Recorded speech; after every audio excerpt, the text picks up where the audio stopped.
Sometimes the moment that changes everything arrives when you have nothing left to lose. For Clara Whitmore, that moment came on a dusty platform in Cedar Ridge, wearing a torn dress and carrying only shame. She'd travelled 2,000 miles as a mail-order bride to marry a stranger.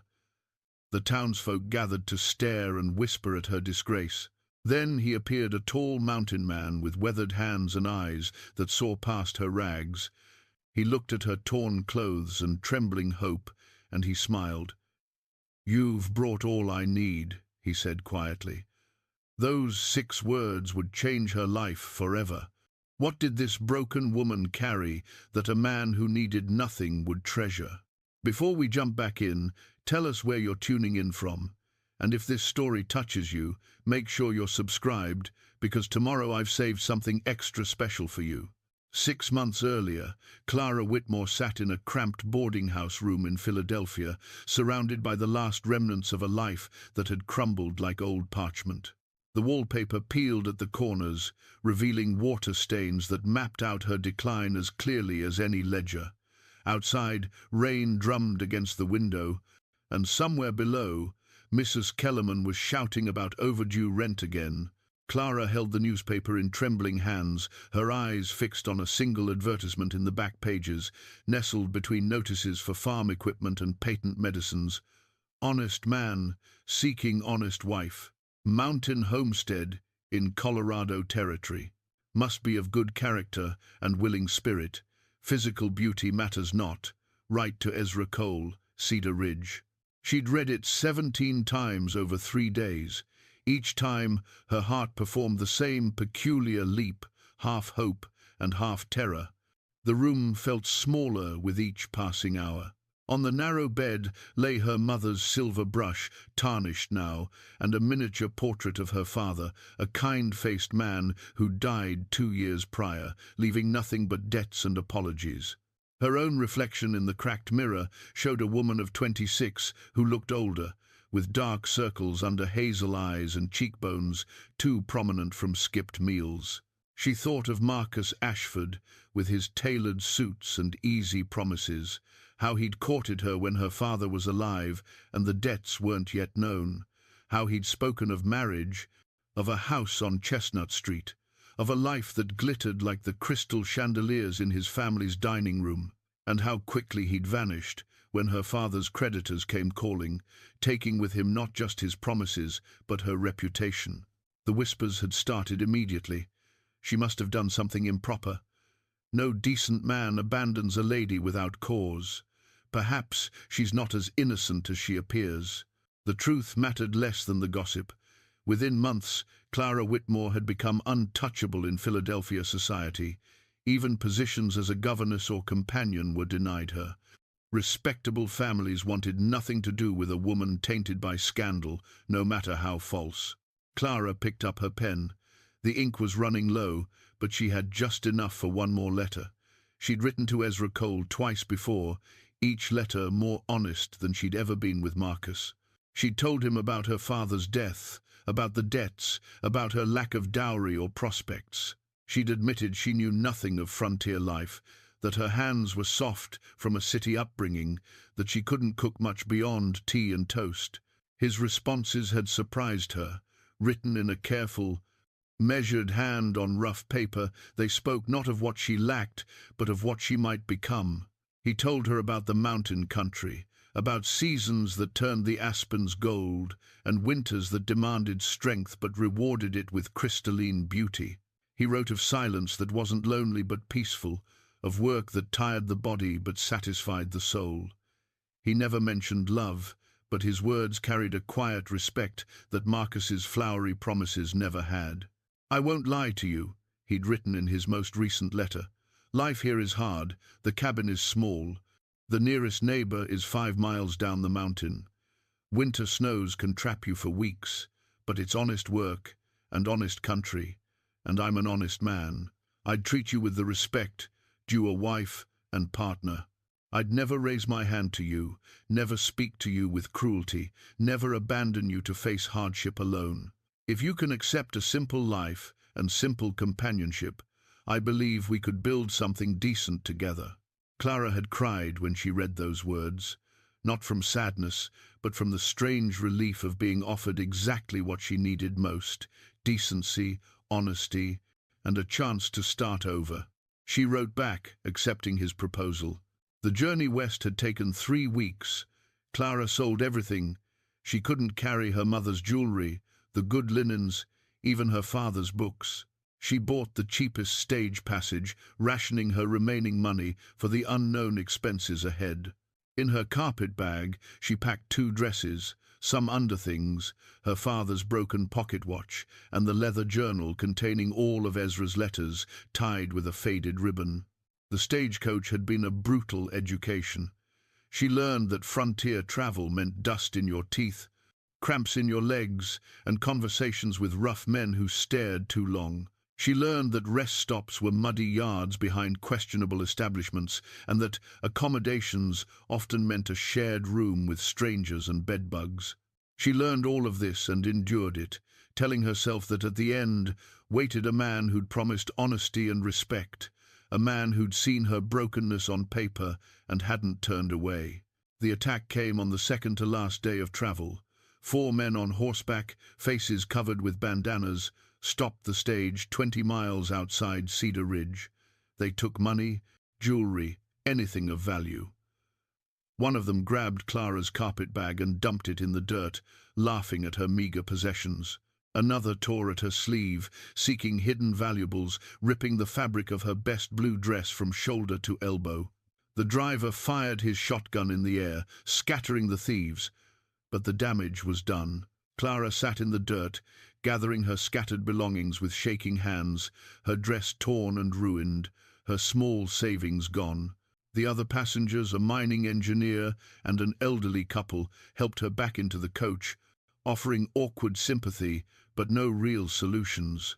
She had nothing now, just a torn dress, a broken watch, a journal of letters from a stranger, and a wedding band that had belonged to her grandmother, hidden in her corset because she'd learned to be cautious about where she kept what little remained precious. When the stage finally rolled into Cedar Ridge, Clara's hands were clenched so tight her nails left crescents in her palms. Through the window, she saw a collection of rough buildings huddled against the mountain landscape, a general store, a saloon, a small church, maybe 20 structures in all.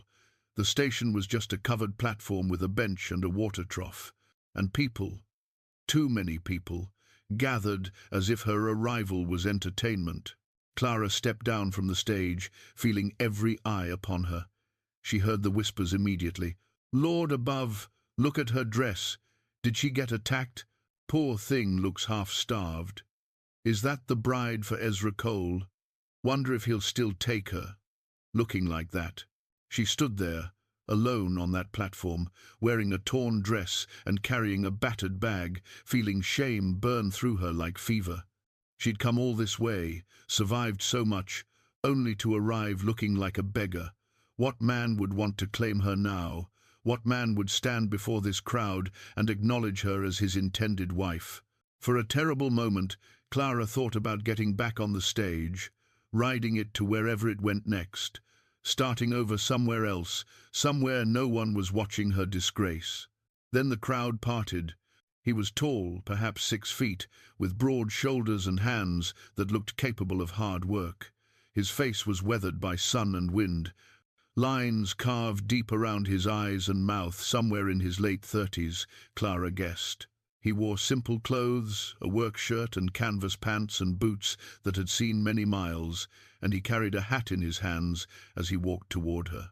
His eyes were grey, like storm clouds, and they looked directly at her with an intensity that should have frightened her, but somehow didn't. Ezra Cole stopped 3 feet away, studying her with that steady gaze. Clara waited for disgust, for disappointment, for the polite withdrawal that would leave her stranded. Instead, he smiled.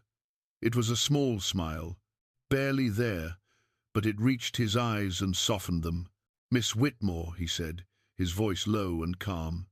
"I'm glad you've come." Clara tried to speak, but her throat had closed with emotion. She managed a small nod instead, and that seemed to be enough. Ezra moved closer, and she caught the scent of pine and wood smoke. Without a word, he shrugged out of his coat a heavy wool garment that still held the warmth of his body and draped it over her shoulders. The gesture was so natural, so unhurried, that it didn't feel like charity, it felt like care. "You've had a rough journey," he said, his eyes moving briefly to her torn sleeve before returning to her face. "We'll get you sorted out." The coat engulfed her, warm and protective. Clara pulled it tighter, feeling the first crack in the dam of her composure.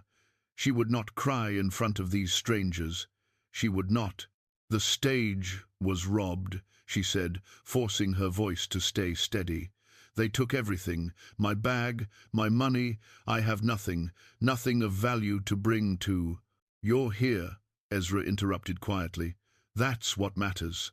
Behind them, the crowd was still murmuring. Clara caught fragments. "He's really taking her. Must be desperate. Wonder what kind of woman comes west looking like that." Ezra must have heard them too, because his jaw tightened slightly. He turned, not dramatically, just a simple pivot, and looked at the gathered townsfolk. He didn't say anything, didn't need to. Something in his steady gaze made them shuffle and look away, conversations dying like embers kicked apart. He turned back to Clara and offered his arm. "General store's just there. Miss Sarah keeps a good selection. We'll get you what you need." Clara hesitated. "I can't pay." "I can." He said it simply, as if it were the most natural thing in the world. "Come on now. You must be tired." She placed her hand on his arm, feeling the solid muscle beneath the worn fabric of his shirt. They walked together across the dusty street, and Clara felt the weight of watching eyes follow them all the way to the general store's wooden steps. Inside, the store smelled of coffee, leather, and dried herbs. A woman, perhaps 10 years older than Clara, stood behind the counter, her face kind and curious. She wore a practical calico dress and had her brown hair pulled back in a sensible bun. "Ezra," she said warmly, then her gaze moved to Clara and softened even more. "And you must be Miss Whitmore. I'm Sarah Fletcher. Welcome to Cedar Ridge." There was no judgment in her eyes, no pity either, which Clara appreciated even more. Just straightforward kindness. "Sarah, we need some things," Ezra said. "A good dress, sturdy, boots if you've got them in her size, undergarments, whatever a woman needs, and a proper coat for the mountain." Sarah nodded, already moving toward the shelves. "Of course. Miss Whitmore, come back here and let's get you measured properly." Clara glanced at Ezra, uncertain. He gave her an encouraging nod. "I'll settle the account. Take your time." In the back room, among bolts of fabric and ready-made garments, Sarah worked with efficient kindness. She didn't ask intrusive questions, didn't comment on Clara's torn dress or her visible distress. She simply measured and selected, occasionally holding up an item and asking Clara's preference. "The blue or the brown?" Sarah asked, holding up 2 simple day dresses. "I can't, this is too much," Clara said, overwhelmed. "I don't know when I can repay." "Ezra's good for it," Sarah said matter-of-factly. "And between you and me, that man has saved more than he's spent for years. Lives simple up in those mountains, never buys anything he doesn't need. If he's spending money on you, it's because he wants to. Let him." Clara's eyes burned with unshed tears. "You don't understand. I've arrived with nothing. No dowry, no trousseau, nothing a proper wife should bring, just debts and disgrace." Sarah set down the dresses and looked at Clara directly. "Did Ezra know about your circumstances before you came?" "I told him everything in my letters, the debts, the scandal, all of it." "And he still sent for you?" Clara nodded. "Then he's already made his choice, hasn't he?" Sarah's smile was gentle. "Ezra Cole is the most deliberate man I know. He doesn't do anything without thinking it through. If he wanted a rich bride or a fancy one, he'd have said so in his advertisement. He asked for honest and willing. Seems to me you're both of those things." The words settled into Clara's chest, warm and steadying. She chose the blue dress. When she emerged from the back room wearing her new clothes, Clara felt more herself than she had in months. The dress was simple cotton, but it was clean and whole and fit her properly. The boots were sturdy leather, broken in enough to be comfortable. Sarah had even included a warm shawl. Ezra stood near the front counter, talking quietly with an older man, the station master, Clara assumed. He looked up when she approached, and something shifted in his expression. Not surprise exactly, but a quiet appreciation. "Better," he said simply. Clara noticed a bundle wrapped in brown paper on the counter, clearly more supplies he'd purchased. She also noticed the worn leather satchel at his feet, presumably what he'd brought to carry everything back. The station master, a grey-haired fellow with friendly eyes, tipped his hat to Clara. "Albert Finch, ma'am. Welcome to Cedar Ridge. You'll be in good hands with Ezra." "Thank you," Clara managed. Ezra settled his account with Sarah, counted out bills from a worn wallet without hesitation. Then he gathered the parcels, shouldered the satchel, and turned to Clara. "There's something we should discuss," he said. "Can we walk a bit?" Clara's stomach tightened with fresh anxiety, but she nodded. They left the store and walked down the main street, away from the busiest buildings. The afternoon sun slanted long across the mountains, painting everything in gold and amber. Ezra was quiet for a long moment, seeming to choose his words carefully. Finally, he stopped near a small grove of aspens at the edge of town and turned to face her. "I've been thinking on the way here," he said, "about how this must look to folks, about how you must be feeling, arriving the way you did, and I've got a proposal for you, if you'll hear it." Clara waited, her heart hammering. "We could get married today," Ezra said. "Right now, if you're willing. There's a minister in town, and Albert and Sarah would stand as witnesses. It would give you my name, my protection. Nobody could say anything about you, then you'd be Mrs. Cole, a married woman, respectable. But you barely know me," Clara whispered. "I know what you've written to me over these months. I know you're honest enough to admit your troubles instead of hiding them. I know you had the courage to come 2,000 miles on faith alone. I know you got robbed and hurt and still got off that stage instead of riding it back to wherever it came from." His grey eyes held hers steadily. "That tells me what I need to know about your character. What if I'm not what you hoped for? What if I can't be the wife you need? What if you are?" He countered gently. "What if we both get a second chance at something decent?" Clara's hands trembled. "I have nothing to give you. No dowry, no household goods. No." Ezra reached into his shirt pocket and pulled out a small cloth bundle. He unwrapped it carefully, revealing a simple silver ring, worn smooth with age. "This was my mother's," he said quietly. "It's not fancy, but it's honest. Like her, like me, like you." He held it out to her. "I'm not asking you to love me, Clara. Not yet. I'm asking you to trust me, to give us both a chance to build something real. Will you?" The ring caught the fading sunlight, glowing soft and warm. Clara thought of everything she'd lost, everything she'd survived, every step that had brought her to this moment. She thought of Ezra's letters, written with such careful consideration. She thought of his coat around her shoulders, his steady presence, the way he'd looked at her torn dress and seen past it to her. "Yes," she said.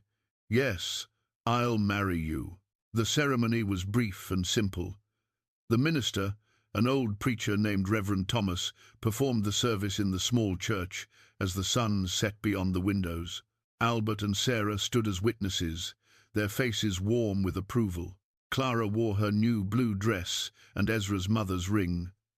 Ezra wore his work clothes and spoke his vows in that same steady, certain voice. When the Reverend pronounced them married, Ezra took Clara's hand gently, respectfully, and brushed his thumb across her knuckles. It was not a passionate gesture, but it was sincere.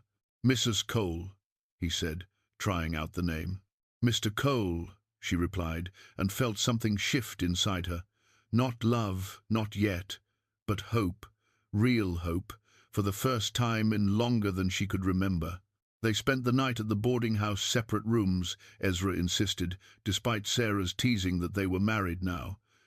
She's had a hard journey, he said simply. Let her rest proper.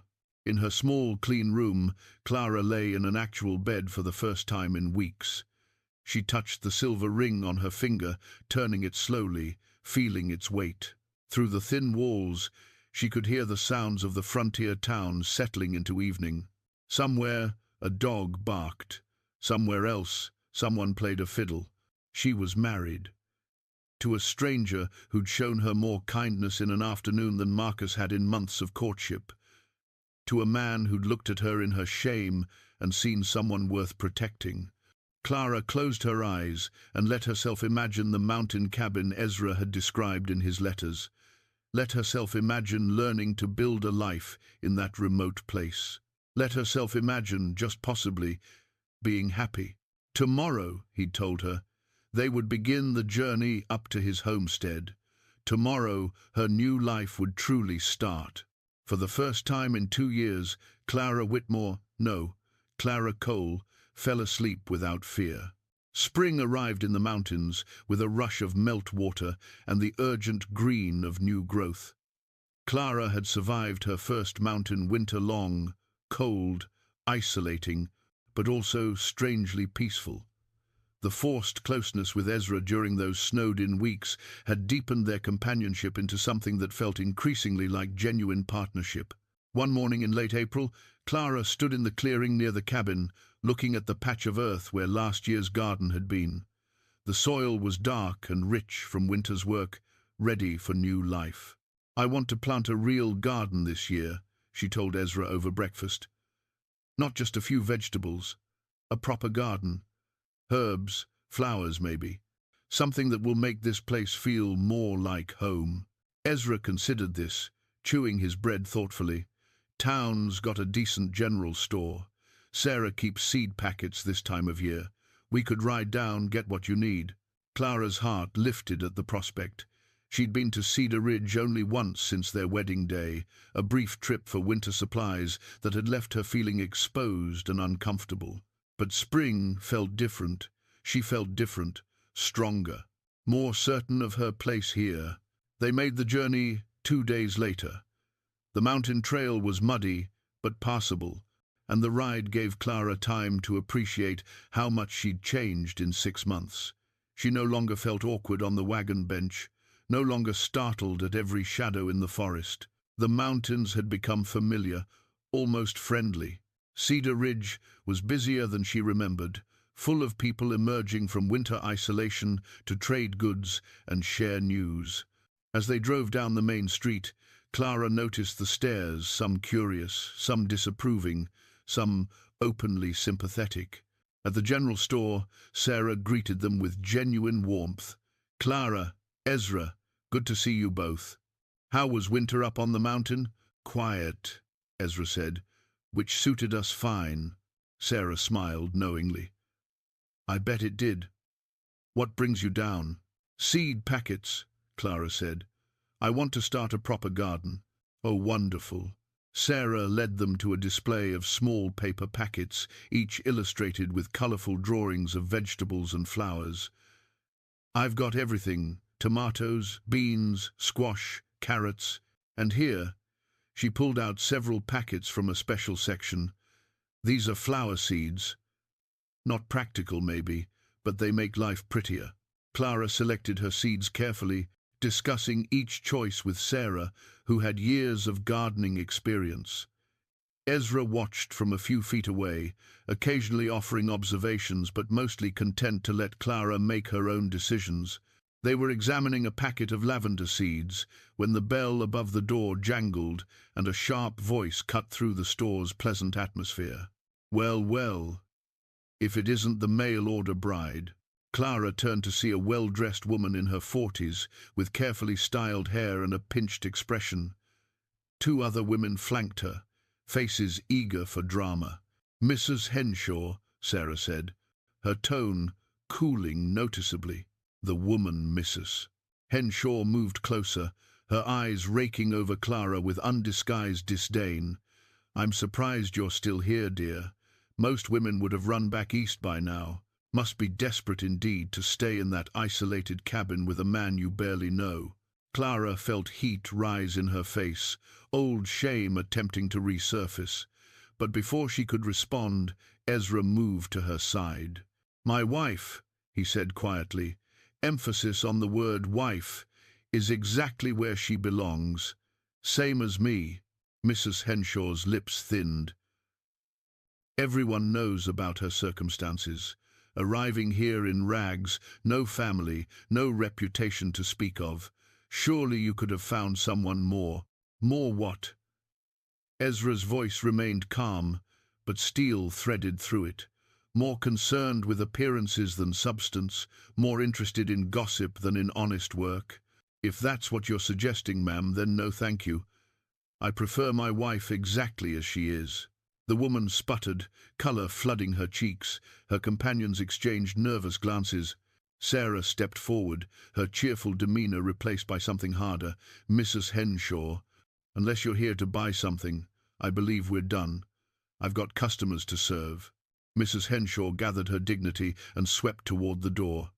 "Come, ladies, the air in here has become quite common." The door slammed behind them with unnecessary force. In the silence that followed, Clara found her voice. "I'm sorry. I shouldn't have." "Stop," Ezra said, turning to face her. "You didn't do anything wrong. She's a bitter woman who measures worth by bank accounts and pedigree. Don't let her words take root." "But she's right," Clara said miserably. "I did arrive in rags. I have no family, no reputation." "You have a family," Ezra interrupted firmly. "Me. And as for reputation, you've worked hard every day since you arrived. You learned to cook, to shoot, to survive a mountain winter. You've tended the cabin, mended clothes until your fingers bled, kept us fed through storms that would have broken softer people. That's reputation enough for any decent person." Clara's eyes burned with gratitude and something deeper. "How can you be so sure?" "Because I know you," he said simply. "I see you every day, Clara. I see who you are when nobody's watching. That's worth more than all the fine pedigrees in Philadelphia." Sarah cleared her throat gently. "He's right, you know. You're well liked by the people who matter, the ones who judge by character instead of gossip. Mrs. Henshaw's just sour because her own daughter ran off with a gambler last year. She takes it out on anyone she can." The information settled Clara's nerves somewhat. She managed a shaky smile. "Thank you, both of you. Now then," Sarah said briskly, returning to business. "Let's finish getting your seeds. I'm thinking you'll want some marigolds too. They keep the rabbits away from the vegetables." They completed their purchases and were loading supplies into the wagon when Albert, the station master, approached.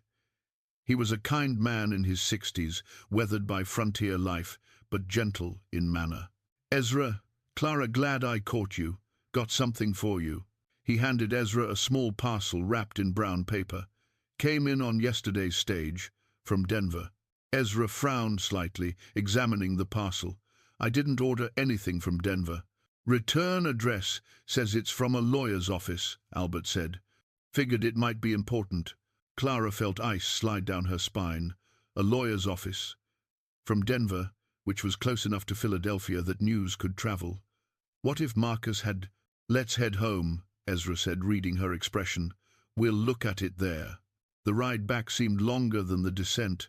Clara's mind spun with possibilities, each worse than the last. What if Marcus was pursuing legal action?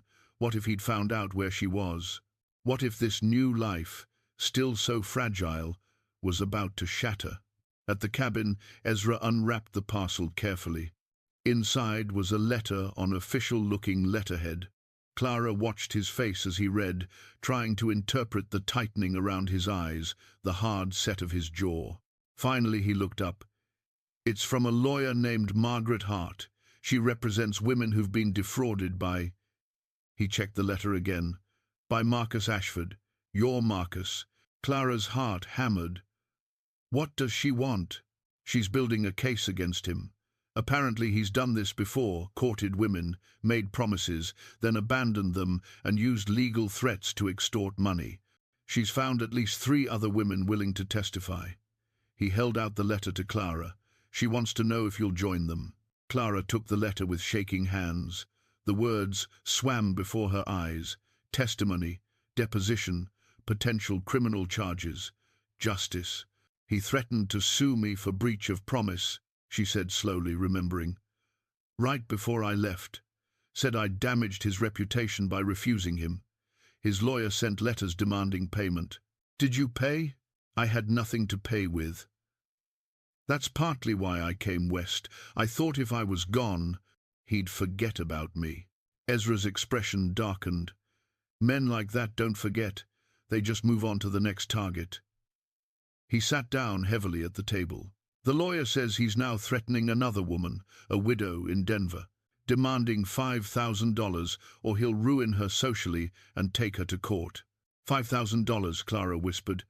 That's impossible. That's the point. He doesn't expect payment. He expects terror, compliance, silence. Clara looked down at the letter again, seeing it through new eyes. This wasn't just about her anymore. This was about justice for all of Marcus's victims. This was about stopping him from hurting anyone else. What do I do? She asked. Ezra met her eyes steadily. That's your choice, Clara. You don't owe anyone anything, not me, not these other women, not anybody. You've survived enough. If you want to let this go, leave the past buried, I'll support that. But, he said quietly, if you want to fight him, if you want to make sure he can't do this to another woman, I'll support that too. Whatever you decide, we face it together. Together. The word settled over Clara like a warm cloak. She thought of the girl she'd been in Philadelphia, ashamed, powerless, voiceless. She thought of the woman she was becoming here in the mountains, capable, strong, partnered with a man who saw her worth. She thought of other women, somewhere, facing what she'd faced, feeling what she'd felt. I want to fight, she said, her voice firm. I want to stop him. Ezra nodded once, decisive. Then we'll write to this lawyer, set things in motion. As Clara sat down to compose her response, she felt something shift inside her. Fear was still there, yes, but alongside it was something new, something fierce and righteous, and utterly unwilling to be silenced anymore. The garden grew as spring deepened into early summer. Clara tended it each morning, watching tiny green shoots push through the dark soil with something close to wonder. The seeds she'd planted with such hope were becoming real, tangible things, proof that life could emerge from careful tending. One evening, as they sat on the porch watching the sun paint the western peaks in shades of copper and rose, Ezra handed her a small bundle wrapped in soft leather. Made you something, he said, his voice carrying that particular shyness he got when offering gifts. Clara unwrapped it carefully. Inside was a necklace, a smooth, bare claw suspended on a braided leather cord. The claw had been polished until it gleamed, and around its base, Ezra had carved intricate patterns that caught the fading light. Ezra, she breathed. It's beautiful. Bear came too close to the cabin last month while you were inside. Had to shoot it. He rubbed the back of his neck, slightly uncomfortable. Seemed ashamed to waste it. Figured, well, bears are strong. Seemed fitting. Clara understood what he wasn't quite saying. He'd made this to symbolize protection, strength, his promise to keep her safe. She turned so he could fasten it around her neck. His fingers brushed her skin, warm and rough from work, and she shivered at the contact. Thank you, she said, touching the claw where it rested against her collarbone. I'll treasure it. Their eyes met, and something passed between them, an acknowledgement of feelings that had been growing quietly for months. Ezra's hand lingered at the back of her neck, and Clara found herself leaning slightly into his touch. The moment stretched, taut with possibility, until a night bird called from the forest and broke the spell. Ezra pulled back, clearing his throat. Clara felt the loss of his warmth like a physical thing. Inside that night, they moved around each other with heightened awareness. Every accidental brush of hands felt electric, every shared glance carried weight. The careful distance they'd maintained for months suddenly felt less like respect and more like an obstacle. Clara lay in her bed, still her bed alone, and listened to Ezra settling by the fire in the main room. They were married, had been for months. Yet they still lived like cautious strangers in many ways, circling feelings neither seemed quite brave enough to voice. She touched the bare claw necklace, feeling its smooth surface against her fingertips. Tomorrow, she thought. Tomorrow she would find the courage to tell him what she was beginning to understand, that gratitude had transformed into something deeper, that respect had become affection, that partnership was blossoming into love. The next day brought work in the garden. Clara was tying up tomato plants when she heard Ezra chopping wood nearby. She glanced over and found herself watching the way his muscles moved beneath his shirt, the steady rhythm of his work, the competence in every movement. He looked up and caught her staring. A slow smile curved his mouth. "See something interesting?" Clara felt her face warm but didn't look away. "Maybe." He set down the axe and walked over, stopping a foot away, close enough that she could see the flecks of darker grey in his eyes, smell the clean scent of pine and exertion on him. "Clara," he said quietly, "I need to tell you something." Her heart hammered. "Yes. This arrangement, we've had separate sleeping, careful distance, it made sense at the start. You'd been through hell, needed time to feel safe, to know I wouldn't." He paused, choosing words carefully. "But it's been months now, and I find myself thinking, hoping, really, that maybe you're ready for this to be a real marriage, in every sense." Clara's breath caught. "I'm ready," she whispered. "I've been ready. I just didn't know how to tell you." Relief flooded his face. "You're sure? I don't want you to feel obligated or—" She reached up and cupped his weathered cheek with her hand. "I'm sure, Ezra, you've been so patient with me, so kind, but I don't need more time. I know what I want." She paused, gathering courage. I want us to be truly married." He covered her hand with his own, larger and warm. "I care for you, Clara, more than I expected to, more than I maybe knew how to say." "Show me," she said simply. He leaned down slowly, giving her time to change her mind, to pull away. She didn't. When his lips met hers, it felt like coming home, gentle at first, then deepening as months of restrained feeling finally found expression. Clara wrapped her arms around his neck, pressing closer, and felt his arms come around her waist, solid and sure. The kiss held promise and patience, passion tempered by genuine care. When they finally broke apart, both breathing hard, Ezra rested his forehead against hers. "Tonight," he said, "if you're willing, we'll make this a real marriage. No more separate beds, no more careful distance." "Tonight," Clara agreed, her heart full. The day seemed to stretch forever after that. Clara moved through her tasks with distracted excitement, occasionally catching Ezra watching her with an expression that made her pulse quicken. They were like teenagers, she thought, with amusement married for months, but suddenly shy and eager as newlyweds. That evening, as twilight settled over the mountains, they came together in the small bedroom with nervous tenderness. Ezra was gentle, patient, attentive to her responses. Clara discovered that intimacy built on months of trust and growing affection was nothing like the awkward fumbling she'd feared. It was honest and sweet and surprisingly natural, two people who'd learned to read each other's silences, now learning to read each other's touch. Afterward, lying together in the bed that was now theirs to share, Clara felt a completeness she'd never known existed. Ezra's arm was around her, her head resting on his chest where she could hear the steady beat of his heart. "I love you," she said softly, the words surprising her even as she spoke them. But they felt right.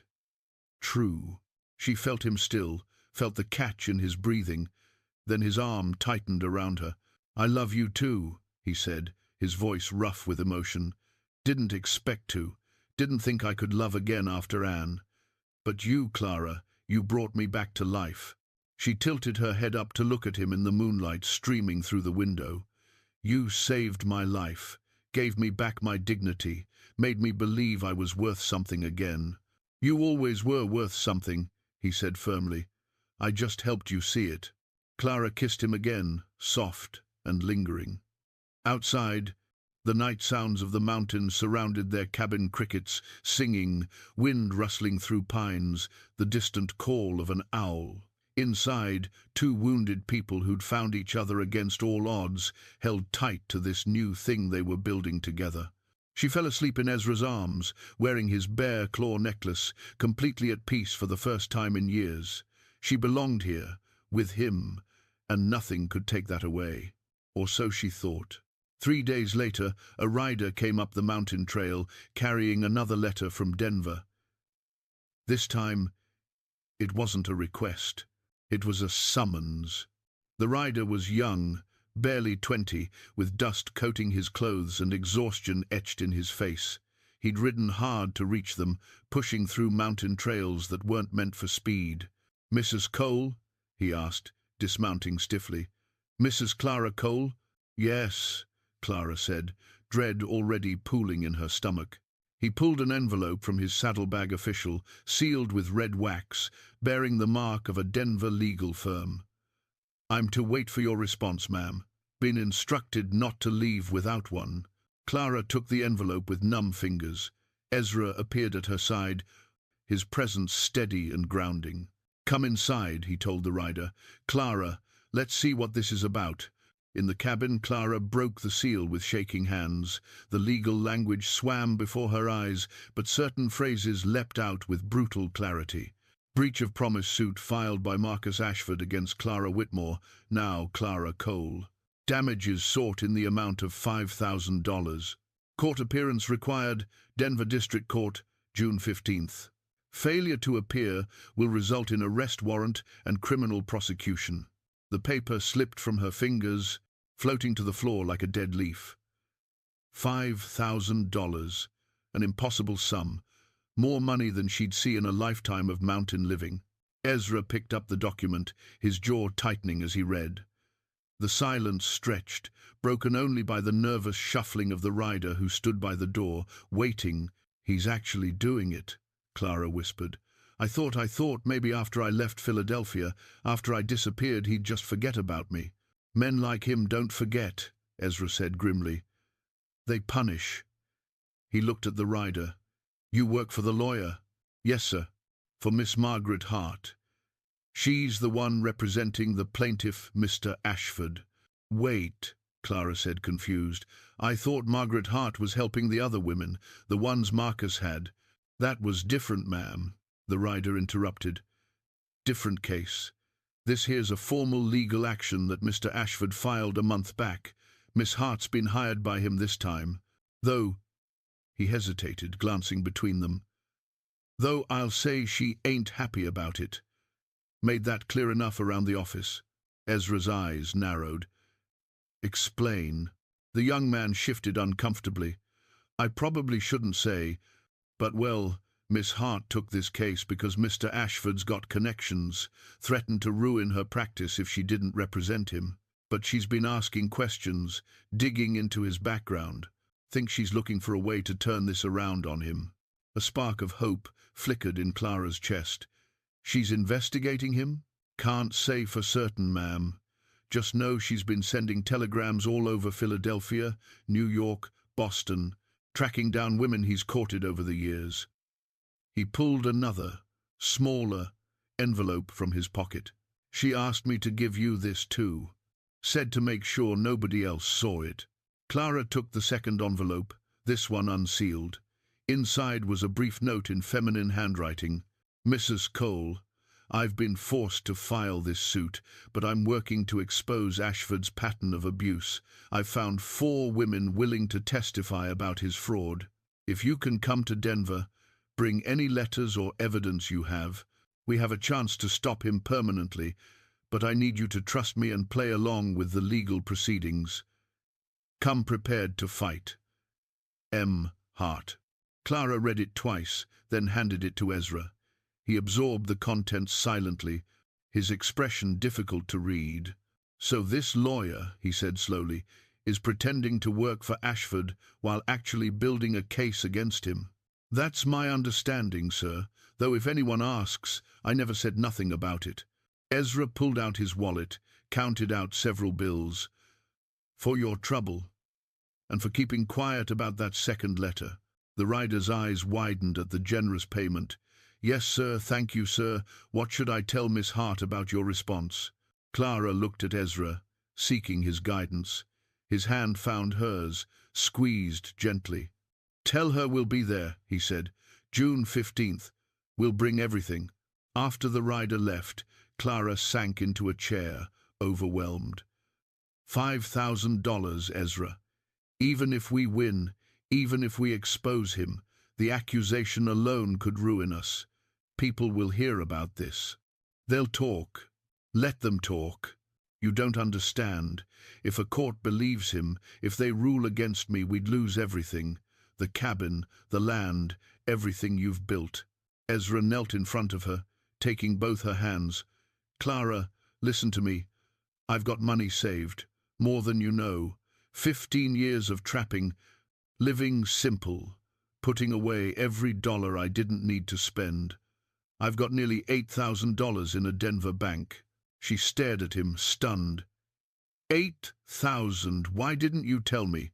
Didn't seem important. Money's just money. I had everything I needed up here. He touched her face gently. "But if we need it now, if we need to pay lawyers or post bond or whatever this fight requires, we've got it. Understand? I can't let you spend your life savings on my mistakes. They're not your mistakes. You got taken advantage of by a predator. There's a difference." His voice turned hard. "And I'll be damned if I let him win. We're going to Denver. We're going to face this. And we're going to make sure he never hurts another woman." Clara felt tears spill over. "What if we lose? Then we lose together. And we start over, same as we've both done before." He wiped her tears with his thumb. "But Clara, I don't think we're going to lose. Not with evidence. Not with other victims willing to testify. Not with a lawyer who's secretly on our side. I think we've got a real chance at justice." Justice. The word felt foreign, impossible. In Clara's experience, justice was for people with money and power, not for women like her. But maybe, just maybe, things could be different this time. Over the next 3 weeks, they prepared for the journey to Denver. Clara gathered every letter Marcus had ever written to her, flowery promises, casual cruelties, the final threatening demands. She documented every date, every promise, every lie. Ezra helped her organize it all into a coherent timeline that painted a clear picture of manipulation and abandonment. They also prepared the cabin for their absence. Ezra arranged for a neighbor, a trapper named Cole, who lived 5 miles down the mountain to check on things while they were gone. Clara harvested what vegetables were ready, preserved what she could, accepted that some would be lost. The garden she'd worked so hard on would have to survive without her. Like everything else in her life, it would either be there when she returned or it wouldn't. She had to have faith and let go. On the morning they left, Clara stood in the clearing, looking at the cabin that had become her home. The rocking chair sat empty on the porch. The garden rose stretched green and orderly. Everything about this place represented safety, peace, the life she'd built from nothing. What if she never saw it again? Ezra's arm came around her shoulders. "We're coming back," he said, reading her thoughts. "Whatever happens in Denver, we're coming back here. This is home. Nobody can take that away." She leaned into him, drawing strength from his certainty. "I'm scared." "Me too," he admitted. "But scared doesn't mean defeated. Means we've got something worth fighting for." They climbed into the wagon. Their packed bags settled in the back. As they rolled down the mountain trail, Clara touched the bear claw necklace at her throat, feeling its weight and meaning. Strength, protection, partnership. She turned to look at Ezra, this man who'd taken her in when she had nothing, who'd given her dignity when the world offered only shame, who'd loved her when she thought herself unlovable. "Whatever happens," she said, "thank you for all of it, for giving me a chance to be more than Philadelphia said I could be." He took her hand, raised it to his lips. "You were always more, Clara. You just needed someone to see it." As they descended toward the valley, toward Cedar Ridge, and the long journey to Denver beyond it, Clara felt the fear in her chest transform into something else. Not courage, exactly. She was still terrified. But determination, resolve, the absolute certainty that she wouldn't run anymore, wouldn't hide, wouldn't let Marcus Ashford or anyone else define her worth. She was Clara Cole now, mountain woman, fighter, survivor, and she was done being a victim. The road stretched ahead, winding down through pine forests and across clear streams, leading toward confrontation and consequence and possibly justice. Clara sat up straighter on the wagon bench, lifted her chin, and faced forward. Whatever waited in Denver, she would meet it head-on. Together with Ezra, she would fight. Denver was larger and louder than Clara had imagined. After months in mountain silence, the city assaulted her senses, clattering wagons, shouting vendors, the press of too many people in too small a space. Buildings rose 3 and 4 stories high, casting shadows across streets that smelled of horse manure, coal smoke, and human desperation. Ezra guided their wagon through the chaos with steady hands, occasionally asking directions from passers-by. They found lodging at a modest hotel near the courthouse, 2 rooms, Ezra insisted, to maintain propriety, since they'd be under legal scrutiny.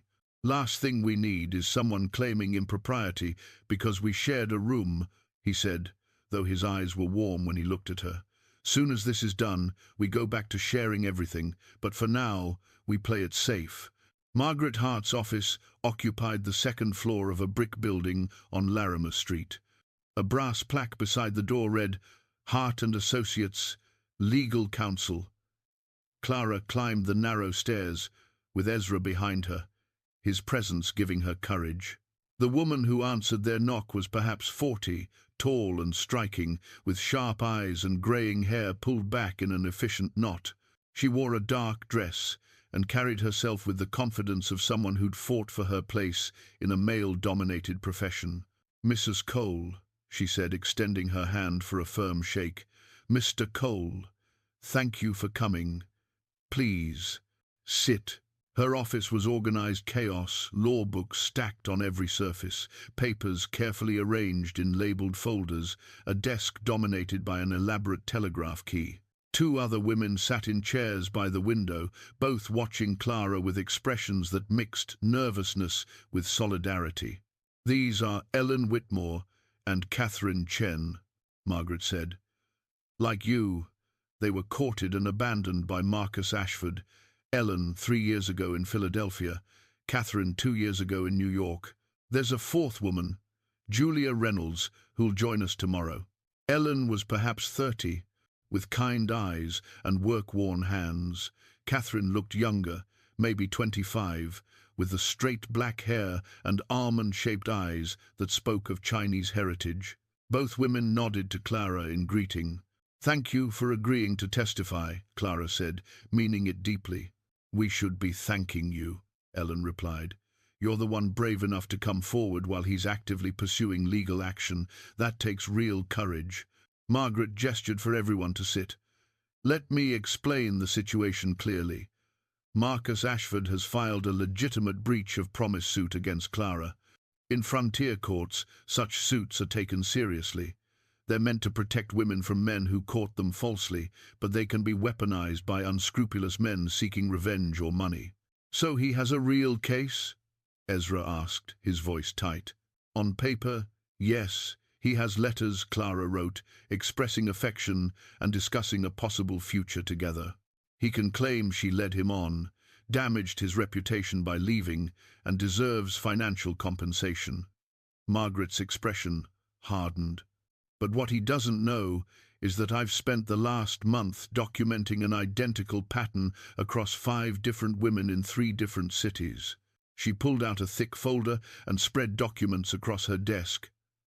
Marcus Ashford is a professional fortune hunter. He targets women with temporary wealth inheritance, husband's death benefits, father's business proceeds. He courts them lavishly, makes promises of marriage, then investigates their financial situation. The moment he discovers the money is gone or tied up in debts, he vanishes. But not before securing letters and tokens he can use for blackmail or legal extortion. Clara felt sick. How many women has he done this to? That I can prove. 5, including you. That I suspect. At least a dozen more who were too ashamed to come forward. Catherine spoke up, her voice quiet but firm. He told me I was the only woman who'd ever made him feel truly alive. Said his family would accept me despite my race, because love transcended such concerns. I believed him. When my father's restaurant business failed, Marcus vanished within a week. 3 months later, his lawyer demanded $2,000, claiming I'd damaged his reputation by associating with him. My story's similar, Ellen added, except he demanded $3,000 from me.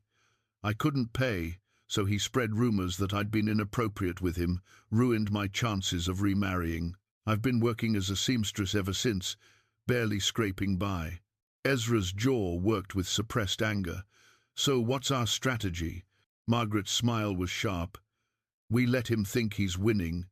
He believes I'm forced to represent him, that I'm going through the motions of a standard breach of promise case.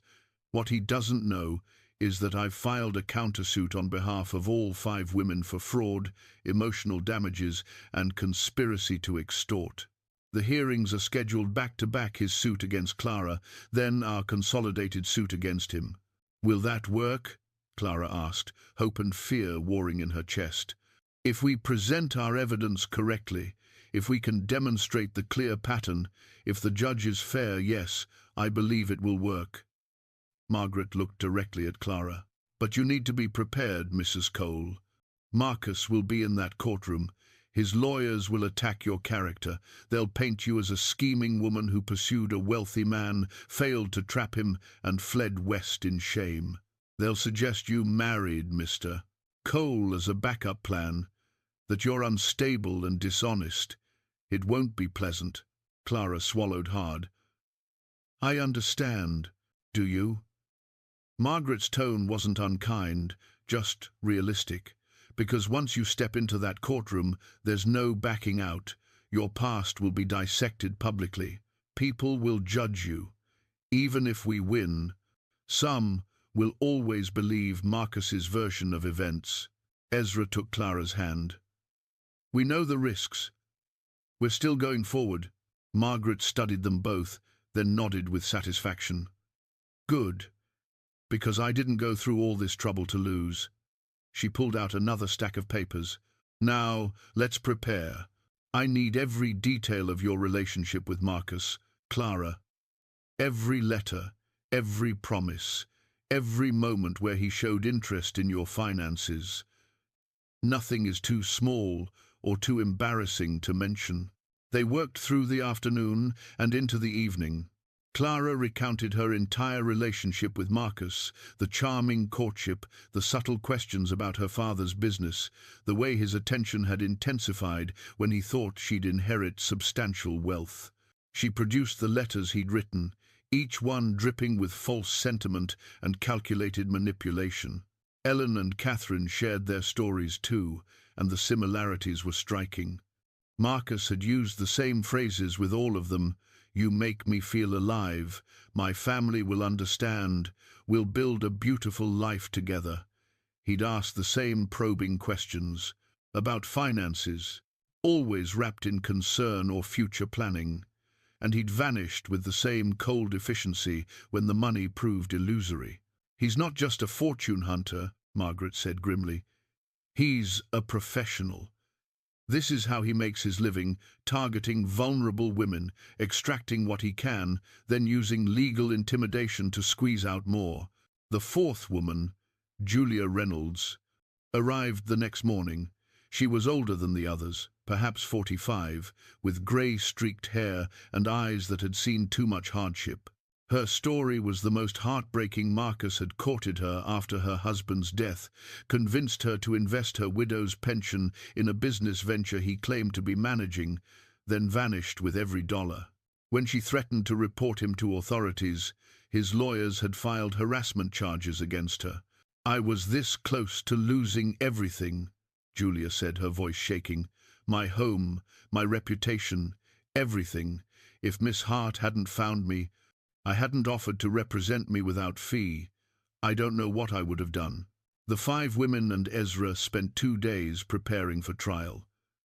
Margaret drilled them on testimony, anticipated every question Marcus's lawyers might ask, helped them present their stories with clarity and dignity. She taught them to stay calm under attack, to speak firmly but not emotionally, to let the facts speak for themselves.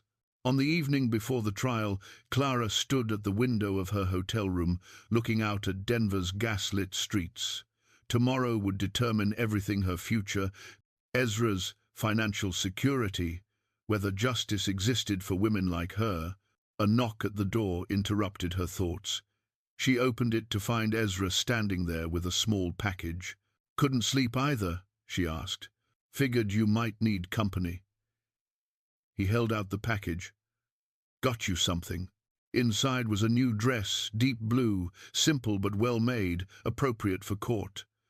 The color matched the torn dress she'd arrived in all those months ago, but this one was whole, dignified, perfect. "Ezra," she breathed. "Figured you should walk into that courtroom looking like the strong woman you are," he said. "Not the broken girl Marcus tried to make you. You've come a long way, Clara. Want everyone to see that."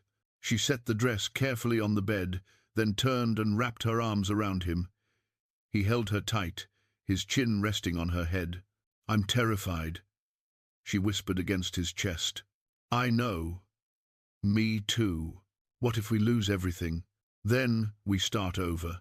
We've both done it before, we can do it again." He pulled back enough to look at her. "But Clara, I don't think we're going to lose. I think tomorrow we're going to show that courtroom exactly who Marcus Ashford really is, and I think you're going to walk out of there free. Truly free." She wanted to believe him, wanted to have his faith and certainty. But doubt gnawed at her, whispering that women like her didn't get justice, that men like Marcus always won. As if reading her thoughts, Ezra tilted her chin up. "You're not alone this time. You've got me, you've got those other women, you've got a brilliant lawyer, and you've got the truth. That's worth something. Is it enough? We'll find out tomorrow." He kissed her forehead and left her to sleep, though neither of them would rest much that night. Tomorrow would bring answers, one way or another. Tomorrow would be the beginning of justice, or the end of everything they'd built. Clara hung the blue dress carefully, touched the bear-claw necklace at her throat, and tried to find the courage Ezra seemed so sure she possessed. Tomorrow she would face Marcus Ashford. Tomorrow she would tell her truth in a court of law. Tomorrow she would discover whether a mail-order bride who'd arrived in torn clothes had any power at all in a world designed to silence women like her. She closed her eyes and prayed for strength, for courage, for justice, and for the morning to come quickly so the waiting would finally be over. When Marcus finally stepped down from the witness stand, Clara's turn came. Her legs felt weak as she crossed to the witness box, but she kept her chin up, kept her hand on the bear-claw necklace at her throat. Ezra's eyes met hers from the gallery, steady and believing. She swore on the Bible, sat, and faced Pemberton's attack. He started gently, lulling her into a false sense of security. Asked about her background, her family, her move west. Then the questions turned sharp. "Mrs. Cole, you wrote my client multiple letters expressing affection and discussing a future together, did you not?" "I did, yes. I believed his intentions were genuine, and you accepted expensive gifts from him, dinners, theater tickets, flowers. He offered them. I thought it was normal courtship. Then suddenly, without explanation, you fled to Colorado and married another man within days of arriving. Doesn't that seem rather suspicious? Clara took a breath, remembering Margaret's coaching. Stay calm. Tell the truth. Mr. Ashford ended our courtship the week after my father died, when he learned there was no inheritance. I had nothing, no prospects, no way to support myself. I came west because I had nowhere else to go. So you trapped another man into marriage by presenting yourself as a mail-order bride? I presented myself honestly. I told Mr. Cole about my debts, my lack of dowry, everything. He chose to marry me, knowing exactly who I was. Pemberton's smile was thin. How convenient. And now you're using this marriage to shield yourself from the consequences of your actions with my client. Objection, Margaret said. Counsel is testifying rather than questioning. Sustained. Mr. Pemberton, ask questions. But the damage was done. Clara could see some jurors looking at her with suspicion. She pressed on, answering each question as honestly as she could, but Pemberton was skilled at making her answers sound evasive or calculating. Then Margaret took over for redirect examination. Mrs. Cole, did Mr. Ashford ever tell you he loved you? Yes. Many times. Many times. Did he propose marriage? Not formally, but he discussed our future together often, talked about where we'd live, how many children we'd have. And when did these discussions end? Within a week of my father's death. Once he learned the debts, he stopped calling, stopped answering my letters. I heard through friends that he was telling people I'd been inappropriate with him, that he'd had to end things for propriety's sake. Margaret produced a letter. Is this from Mr. Ashford, written 3 weeks before your father's death? Clara recognized it immediately. Please read the marked passage. Clara's voice shook slightly as she read, My dearest Clara, I count the days until you will be mine completely. We shall have such a life together, a grand house, beautiful things, a position in society that reflects our love. Your father's business success has laid a strong foundation for our future. I am the luckiest man alive. The words hung in the air, damning in their clarity. He'd cared about her father's business, about money and position, not about her. Margaret called her other witnesses.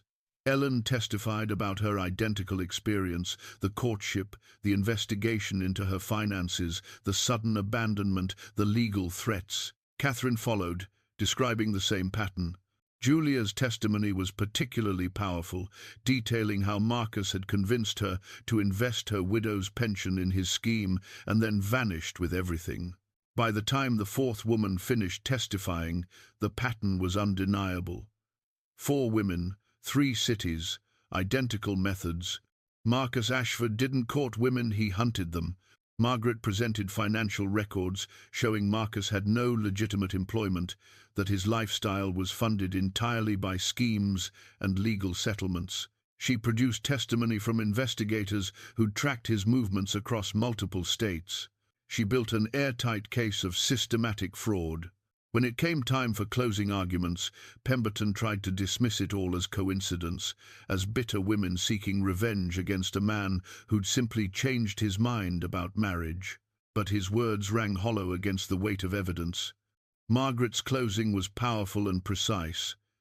Gentlemen, you've heard from 4 women who have nothing to gain by lying.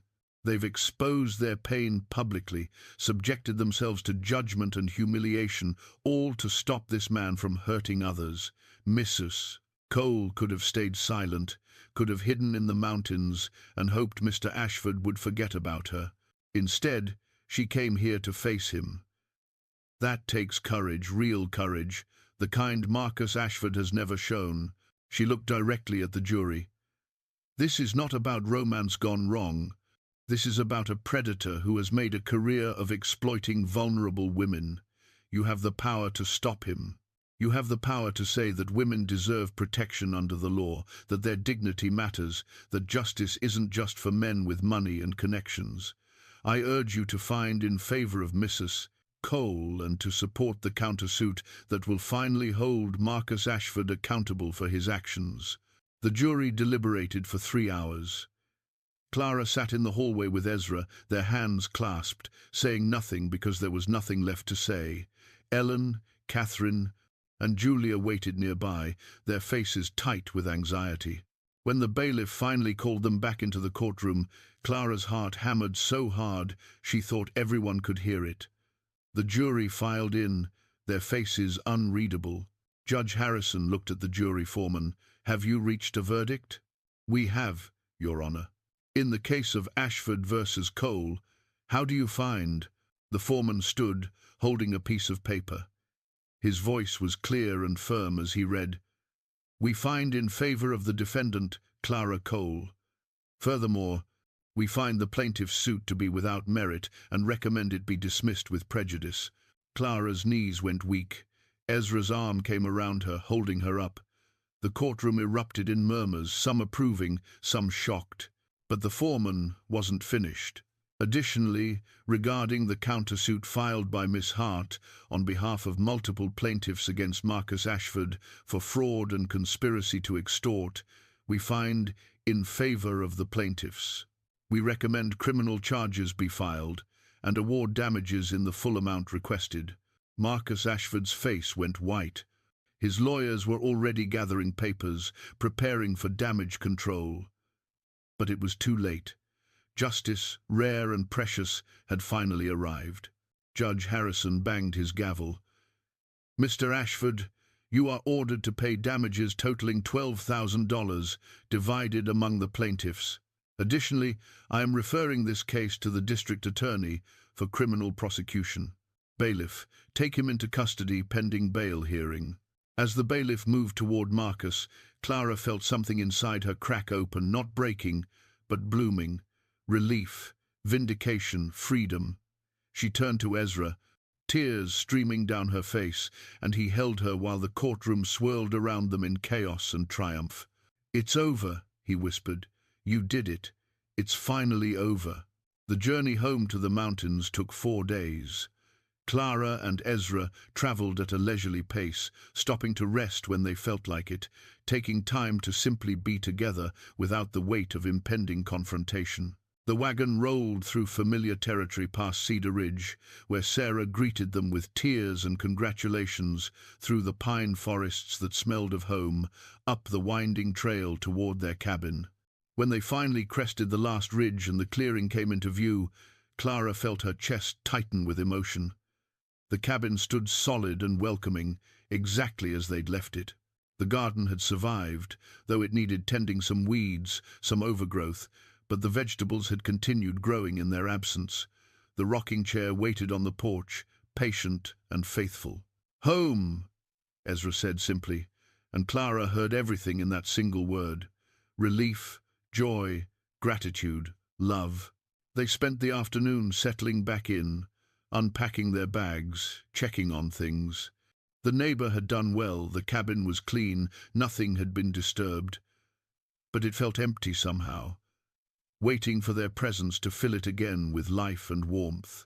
That evening, they sat together on the porch in the rocking chair, Clara in Ezra's lap, his arms around her, watching the sunset paint the western peaks in shades of gold and crimson. The mountains stretched endlessly before them, ancient and unchanging, indifferent to human drama but somehow comforting in that indifference. "Tell me what you're thinking," Ezra said quietly. Clara traced the lines of his hand where it rested on her waist. "I'm thinking about that day on the platform, when I arrived in my torn dress with nothing but shame, when I thought my life was over. And now I think it was just beginning." She turned to look at him. "Everything I lost in Philadelphia, the money, the social standing, even Marcus's false promises, none of it mattered. What mattered was finding this, finding you, finding out who I could become when someone believed in me." Ezra kissed her forehead. "You found that yourself, Clara. I just gave you space to grow." "We gave each other space to grow," she corrected. "You were as broken as I was when we met. Maybe more, because you'd accepted loneliness as permanent. We healed each other." They sat in comfortable silence, the mountain evenings settling around them. Somewhere in the forest, an owl called. Stars began appearing in the darkening sky, one by one, like promises. "There's something I need to tell you," Clara said, her heart suddenly racing. Ezra shifted to see her face better. "What is it?" "I'm pregnant." The words hung between them for a long moment. Ezra went very still, his expression unreadable. Then, slowly, wonder spread across his weathered face. "You're certain?" "I've known for a few weeks, was waiting for the right time to tell you. Figured after everything with the trial, after we'd won, this seemed like the right moment." Ezra's hand moved to her belly, resting there gently, reverently. "A baby. Our baby." "Are you happy?" Clara asked, suddenly uncertain. "Happy?" His voice was thick with emotion. "Clara, I thought that part of my life was over. Thought I'd never be a father again after losing Sarah. And now—" He stopped, unable to continue, but his eyes said everything. Clara took his face in her hands. "We'll name her Sarah if it's a girl. Honor your first daughter while welcoming your second." Tears tracked down Ezra's weathered cheeks. "And if it's a boy, then we'll figure something out together, like we do everything else." He kissed her then, deep and tender, tasting of salt and joy and the particular sweetness of new beginnings. When they finally pulled apart, both were crying and laughing at the same time. "We'll need to expand the cabin," Ezra said practically, even as his voice shook with emotion. "Add a room for the baby. Maybe 2 rooms, might as well plan ahead." "We have time," Clara said. "Months yet. But yes, we'll expand. We'll build something bigger, something that can hold our growing family."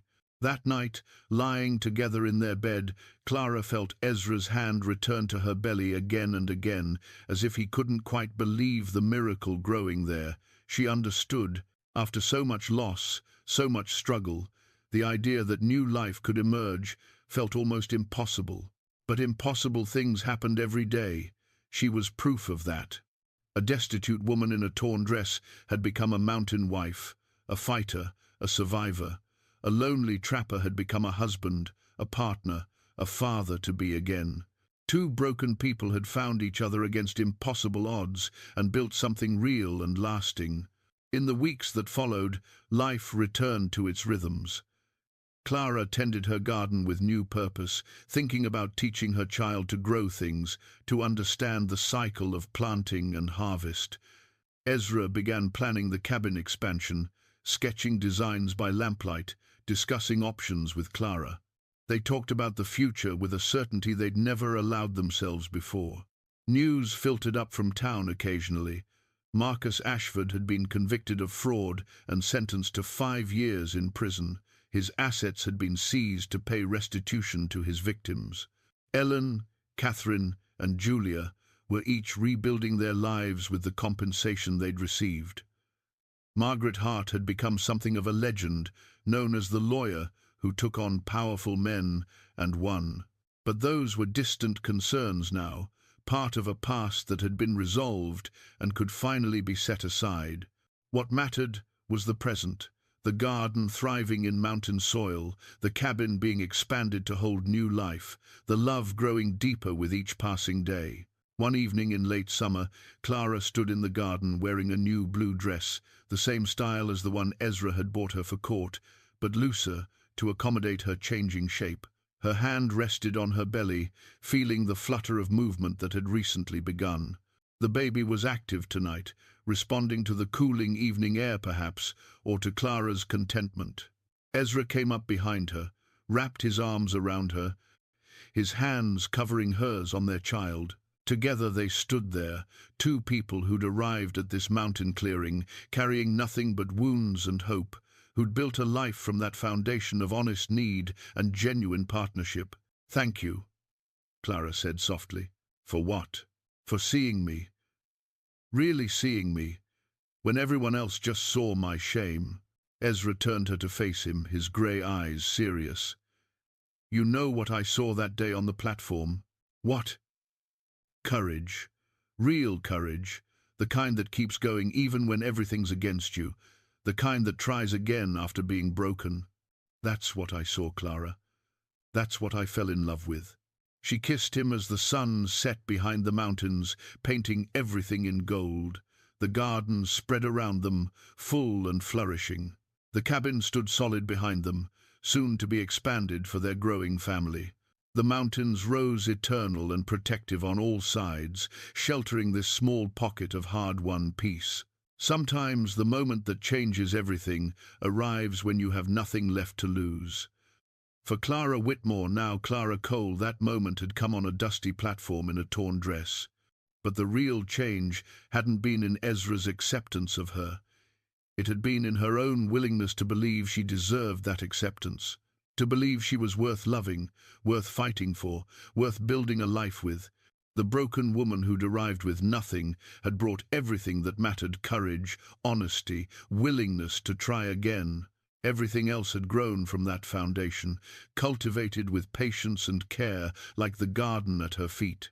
As darkness gathered and the first stars appeared, Clara and Ezra walked back to their cabin hand in hand.